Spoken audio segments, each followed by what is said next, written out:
Lumière et paix pour aujourd'hui. Une série de thèmes bibliques écrits par Joachim Diaz avec la voix d'Antonio Sala. Thème 5.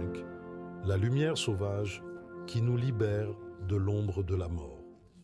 Alors ils crièrent à l'Éternel dans leur détresse, et il les délivra de la détresse. Il les fit sortir des ténèbres et de l'ombre de la mort, et rompit leurs liens. Psaume 107, versets 13 et 14. La condition de l'homme dans le péché. Que fait le péché?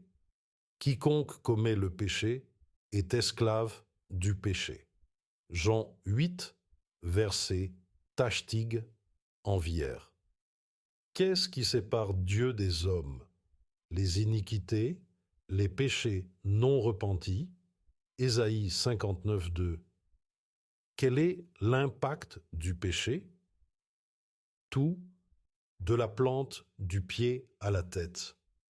Ésaïe 1, 4 à 6. Combien de personnes le péché affecte-t-il?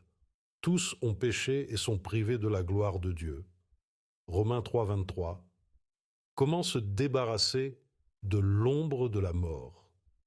Quelles sont les étapes à suivre pour sortir de la condition de pécheur?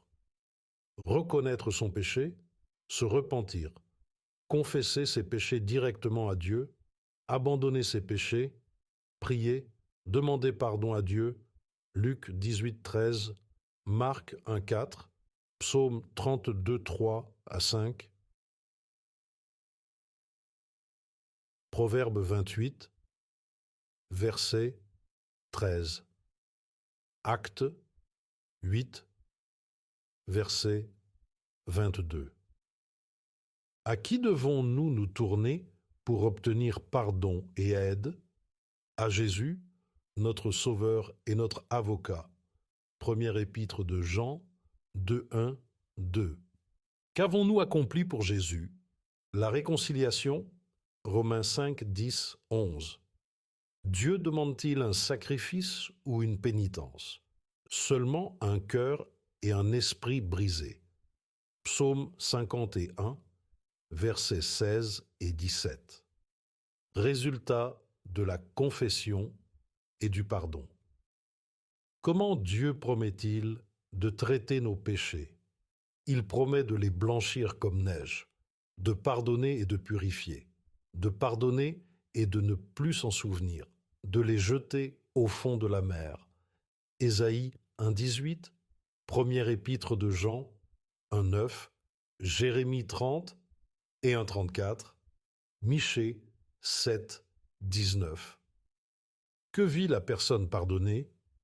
Liberté, justification et réconciliation, devenir une nouvelle créature, assurance de la vie éternelle en Jésus-Christ, Galates 5, 1, Romains 5, 1, 11, deuxième épître aux Corinthiens, 5h17.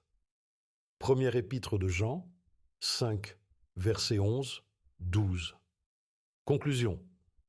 Il est donc important de souligner la grande différence entre la personne pécheresse et la personne convertie.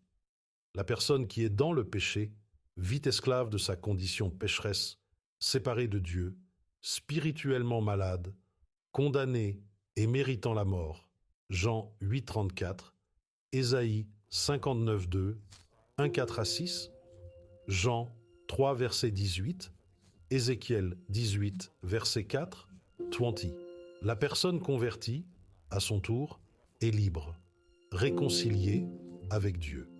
Elle est une nouvelle créature, pardonnée et bénie de la vie présente et de l'assurance de la vie éternelle. Galates 5, 1, Romains 5, 11, deuxième épître aux Corinthiens 5, 17, première épître de Jean 1, verset 9, Romains 6, verset 23.